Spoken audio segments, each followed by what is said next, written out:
Hello everyone, तो कैसे हो। आज हम एक्सप्लेन करने जा रहे हैं मैजिकल वारफेयर का एपिसोड 10। एपिसोड के स्टार्टिंग में हमें मुई और वी को दिखाया जाता है। वी ताकेशी को लेने आती है। यह देखते हुए मुई उसे रोकने की कोशिश करती है। तब वी एक कार्ड निकालती है और नन जैसी योद्धा को बाहर लाती है। मुई उस पर मेल्ट प्रोजेक्शन वाला स्पेल करती है, लेकिन वह बच जाती है और अगली बार वह फुल मेटेओर वाला स्पेल करती है, फिर भी वह दोबारा बच जाती है। वहीं दूसरी ओर वी ताकेशी को उठा लेती है ले जाने के लिए। यह देखते हुए मुई वी की ओर भागती है, लेकिन वह नन उसे अपने चाबुक से पकड़ लेती है।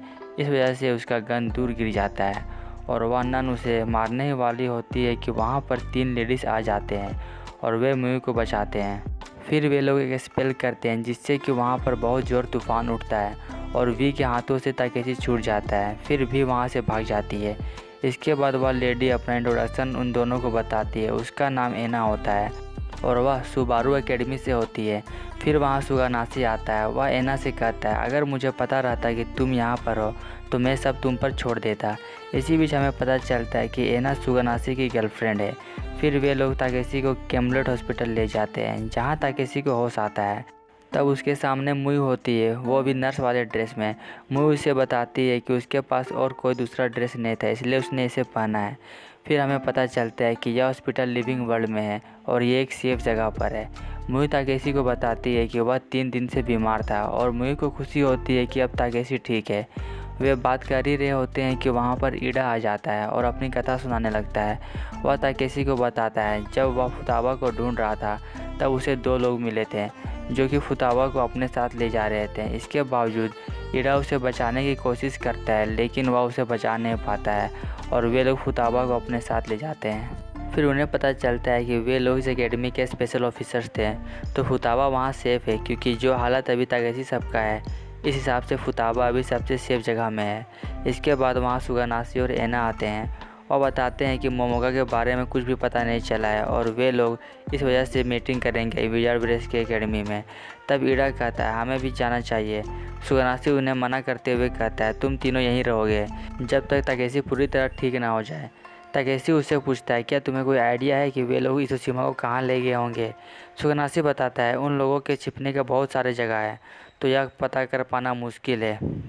रात का सीन दिखाया जाता है। ताकेशी अपने रूम के बाहर निकलता है और वह अपने आप से कहता है मैं यूं ही नहीं बैठ सकता।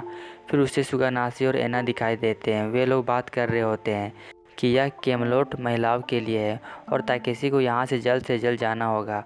इस बात को ध्यान में रखते हुए सुगानाशी एना से कहता है ताकेशी अभी पूरी तरह ठीक भी नहीं हुआ है और ऊपर से विजार्ड ब्रेस के एकेडमी में मोमोका भी नहीं है।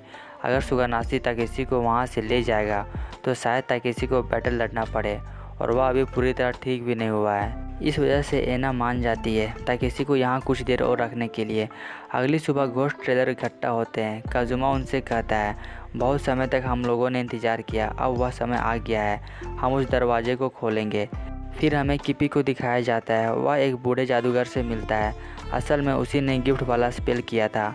अगर किपी उसे मार देगा तो वह स्पेल भी हट जाएगा और वे लोग लिविंग वर्ल्ड में जा सकते हैं और वहाँ बैटल कर सकते हैं। फिर किपी उसे काजुमा का मकसद बताता है। काजुमा चाहता है कि वह विजार्ड ब्रेस और 7 कम्युनिटीज़ को ख़त्म कर दे ताकि वह एक नई दुनिया बना सके। ओल्ड मैन कहता है यह बेवकूफ़ी है। तब किपी कहता है यह कितना सिंपल है, एक जादूगर दुनिया बनाएगा और जादूगरों के लिए, और इस वजह से कोई भी अपना मैजिक छिपा नहीं पाएगा और कोई भी एक दूसरे को नहीं मारेगा। तब ओल्ड मैन कहता है क्या तुम्हें सही में लगता है कि ऐसा होगा। तब किपी कहता है नहीं, इसलिए हम लोगों का वार चालू रहेगा और उसे मार देता है। ओल्ड मैन के मरने से वह स्पेल टूट जाता है। अब जादूगर अपना बैटल बर्बाद दुनिया में भी लड़ सकते हैं और लिविंग दुनिया में भी। फिर लिविंग वर्ल्ड में बैटल चालू होता है। लोग यह देखकर हैरान होते हैं कि इंसान हवा में कैसे उड़ सकता है। फिर यह सब बात सुगानाशी ताकेशी को बताता है। ताकेशी यह सुनकर कहता है मैं घर जाना चाहता हूँ। सुगानाशी उसे मना करते हुए कहता है तुम्हारी जान को बाहर खतरा हो सकता है, लेकिन एना उसे अलाउ कर देती है घर जाने के लिए। अगला सीन ताकेशी के घर का होता है। ताकेशी अपनी मॉम से मिलता है। एना उसके लिए एक खत लाती है और वह खत बिशप की तरफ से होता है। ताकेशी की मॉम का नाम यूको होता है। यूको कहती है भला बिशप मुझसे क्या चाहते हैं। असल में उस खत में यह लिखा होता है कि ताकेशी के आगे का ट्रेनिंग यूको कराएगी। सुगानाशी एना से कहता है ये सब तुमने कब डिसाइड किया।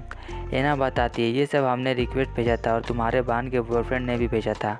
तब जाके सुगानाशी को पता चलता है कि ताकेशी मुई का बॉयफ्रेंड है, लेकिन ताकेशी उसे मना कर रहा होता है। यह सुनकर यूको कहती है मैं कुछ नहीं कर सकती क्योंकि अब मैं जादूगर नहीं हूँ। फिर एना ताकेशी को डिसाइड करने को कहती है, क्या तुम इसी तरह रहना चाहते हो या फिर स्ट्रॉन्गर बनना चाहते हो। ताकेशी अपनी मॉम से कहता है मैं ताकतवर बनना चाहता हूँ ताकि मैं इसोशिमा को बचा सकूँ। तभी यूको को उस खत में से एक रिंग मिलती है और वह कहती है जो मैं कर सकती हूँ करूँगी। इसके बाद ताकेशी और उसकी मॉम ट्रेनिंग के एरिया में जाते हैं। वे लोग ट्रेनिंग चालू करने वाले होते हैं कि ताकेशी अपनी मॉम से पूछता है आप कैसे मुझे ट्रेन करोगे। यूको कहती है जब तक मेरे पास ये रिंग है मैं जादू कर सकती हूँ। फिर यूको उससे पूछती है क्या तुम ताकतवर इसलिए बनना चाहते हो ताकि तुम इसोशिमा को बचा सको या फिर कुछ और, क्या तुम घोस्ट ट्रेलर के साथ लड़ाई करना चाहते हो। ताकेशी को नहीं पता होता है कि वह कौन सी साइड चुनेगा क्योंकि उसे पता ही नहीं होता है कि क्या राइट है क्या रॉन्ग। फिर अगले पल कहता है वह इसोशिमा को बचाने के लिए पूरी दुनिया से लड़ जाएगा चाहे उसकी जान क्यों न चली जाए। इसके बाद ताकेशी कुछ दिनों तक ट्रेनिंग करता है। फिर हमें बताया जाता है कि जो रिंग बिशप ने दी थी वह यूको की जान भी ले सकता है अगर वह अपने आप को स्ट्रेस में डाले तो। शाम का सीन दिखाया जाता है। मुई ताकेशी से पूछती है तुम्हारा ट्रेनिंग कैसा चल रहा है। ताकेशी बताता है अगर वह सुगानाशी के साथ ट्रेनिंग करता तो उसे लंबा समय लगने वाला था और हमें अभी पता भी नहीं ये सुगानाशी कहाँ है और किस हालत में है। तब मुई उसे वह अवशेष देती है और बताती है जिस दिन भी उसको लेने आए थे उसी दिन उसे यह मिला था। असल में यह एक ऐसी चीज़ है जिससे वे लोग पता लगा सकते हैं कि इसोशिमा कहाँ है और इस चीज़ की मदद से वे लोग घोस्ट ट्रेलर के सीक्रेट एरिया में टेलीपोर्ट कर सकते हैं। ताकेशी उससे पूछता है ये सब तुमने मुझे पहले क्यों नहीं बताया। मुई कहती है अगर वह उसे पहले ही ये सब बता देती तो ताकेशी उसी हालत में इसोशिमा को ढूंढने चला जाता और उस वक्त उसके पास एटर्ना भी नहीं थी तो भला तुम उनके साथ कैसे लड़ते।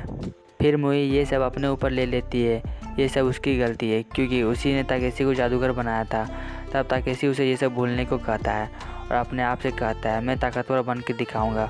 वहीं हमें इसोशिमा को दिखाया जाता है वह अपने सपने में देखती है कि ताकेशी मारा गया है और जब उसकी आंखें खुलती है तो वह अनजान जगह में होती है। फिर वह अपने आप को मिरर में देखती है, वह ताकेशी के रूप में होती है। इसी के साथ यह एपिसोड यहीं पे ख़त्म हो जाता है। नेक्स्ट एपिसोड देखने के लिए अभी सब्सक्राइब करें। मिलते हैं नेक्स्ट एपिसोड में। Tata bye bye.